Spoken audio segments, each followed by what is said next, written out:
Hi, my name is Christopher. Most people call me Chris. Welcome to this journey through commerce. Today, we're diving into a fascinating topic called supply chain and logistics, Part 1. Now, you might think this is just about trucks and warehouses, but it's much more than that. It's the invisible engine behind every product you use, from the shoes on your feet to the phone in your hand. Let's begin with the big picture. This session is all about helping you understand what supply chains are and why they matter. Imagine you're using a microscope in science class. How did it get there? It didn't just appear. This session introduces our goals to understand how products are made, stored, and transported. You'll also learn how science and tech make all of this smarter and faster.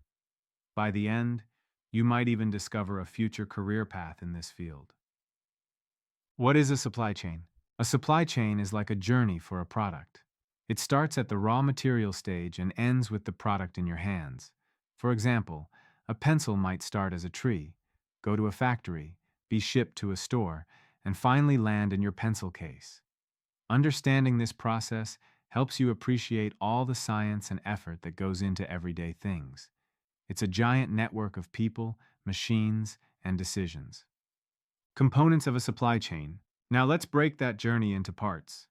Every supply chain includes suppliers who provide the raw stuff, factories where products are made, warehouses where they're stored, and retailers who sell them. These parts must work in sync, like the organs in your body. If one part fails, the whole system slows down. That's why managing each component well is super important. Importance of supply chains. Why do supply chains matter so much? Because without them, we wouldn't have access to the things we need, from medicine to food. They make sure products are available, affordable, and on time. Good supply chains save money and reduce waste. They even help during emergencies, like delivering oxygen tanks during a health crisis. Procurement basics. Procurement is a fancy word for buying smart. It's how companies decide what to buy, when, and from whom. If a lab runs out of test tubes, it's likely because procurement wasn't done properly. Scientists and engineers also rely on procurement to get the best tools and materials. It's the first big step in making sure a product journey starts right. Types of procurement. There are two main types: direct and indirect.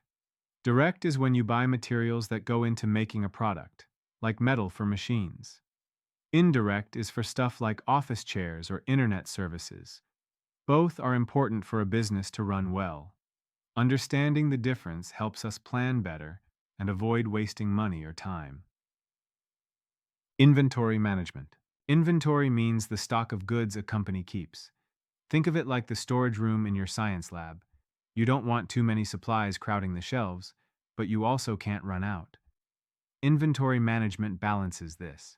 It ensures the right amount is available when needed without overloading or going empty.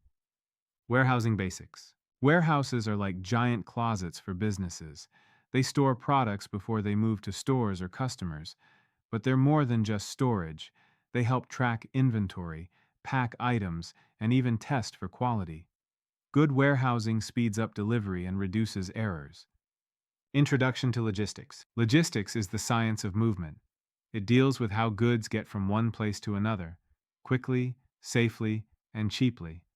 Whether by truck, plane, or boat, logistics makes it happen. Scientists and hospitals rely on logistics to get medicines, samples, and lab equipment on time. Transportation modes. There are many ways to move things. Trucks are flexible, ships are great for bulk, planes are fast, and trains are cost efficient. Choosing the right one depends on speed, cost, and what you're transporting. For example, vaccines often go by air because they're urgent and sensitive. Choosing the right mode. Deciding how to move a product isn't random. You need to think about price, how fast it must arrive, and how fragile it is. Sometimes a slower, cheaper option is okay. Other times, speed is everything. It's a science of decision making. Role of technology in supply chains. Tech is everywhere in supply chains. Robots pack boxes, GPS tracks shipments, and computers manage everything. This makes systems faster and more accurate. Science fuels these innovations, from smart sensors to artificial intelligence. Technologies in use. Let's get specific.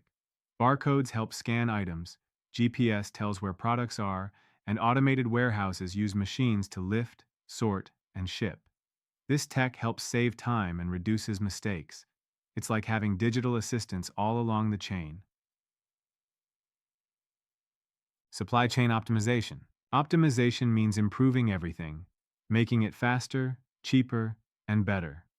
Companies use data and science to find better routes, reduce waste, and serve customers faster. It's like tweaking a lab experiment until you get perfect results. Global supply chains. Today, products often travel across countries. A phone might be made in parts from 5 different nations. This global web means science, technology, and politics all play a part. It also makes things more complex and interesting. External factors affecting supply chains. Sometimes things go wrong, like storms, wars, or pandemics. These can slow or stop the entire chain. That's why planning and flexibility are crucial. Just like in science, you always need a backup plan. Case study: COVID-19. During COVID, supply chains broke down. Stores ran out of goods, and factories shut down. It showed how connected and fragile our systems are. But it also led to new strategies like local sourcing and more automation. It was a global learning moment. Green supply chains. Being green means caring for the planet. Companies now try to use clean energy, recycle, and reduce packaging. These eco-friendly steps help the earth and often save money too. It's where science meets sustainability. Careers in supply chain management. Want a cool job? This field offers many. You could be a procurement expert, a warehouse manager, or a logistics scientist. All these roles are essential to keeping the world running, and they pay well too. Recap and key takeaways. That's our journey through supply chains.